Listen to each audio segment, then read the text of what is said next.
Oy, alam niyo ba kaninang umaga ay nagulat ako dahil nagbigay daw si PBM Junior ng dalawang chicken joy. Pero alam niyo ba, chicken sad. Bakit kamo?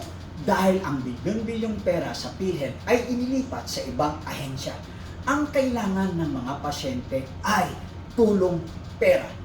Para sa mga pasyente, ang bilyong-bilyong nawawala sa PhilHealth ay mas kailangan nila.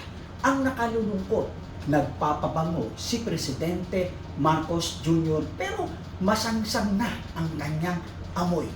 Hindi niya na kayang linisin ang kanyang pangalan dahil sa nagaganap sa nararanasan nating kahirapan ayon sa social media, ayon sa nararanasan natin, ayon sa ating napapakinggan. Bagsak na bagsak ang ating ekonomiya. Wala na halos magpautang sa atin. Yun ang nakakalungkot. Nagbabasa ako ng libro Thinker's Way. Napag-isip ako, hindi ho tanga si Marcos Jr. Nagtatanga-tangahan lang siya para lalo tayong gawing mga tanga ng mga Pilipino. Tandaan nyo, ang asawa niya ay si First Lady Araneta Marcos. Si Lisa ay isang lawyer, matalino, isang dilawan. Kaya ang dilawan, ang ulahan, maging ang komunista, kasama rin ang ilang pinklawan, ay nagsama-sama maging ang ibang oligarke at mga Katoliko ay nagsama-sama para pagsamantalahan ang ating inang bayan. Mahal nga ba talaga ang ating bayan? Para sa akin, hindi ko. Dahil kung mahal nila, dapat ang weak leader ay papaalisin na para ang mga buhaya ay mawala na. Ang mga pating, ang mga pirata ng bansang Pilipinas.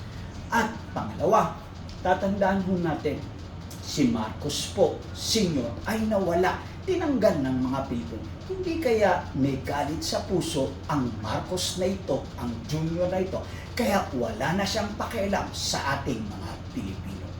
Lagi nating iisipin yan. May dahilan bakit nagkakaganon ang ating inang bayan. Marahil ang isang malaking bansa, mas gusto niyang naghihirap tayo para hindi umangat ang bansang Pilipinas at para lalo nilang alipinin. Tatandaan natin, isa sa nakikita ko, walang iba kundi Singapore. Walang natural resources, pati tubig, inaangkat sa ibang bansa.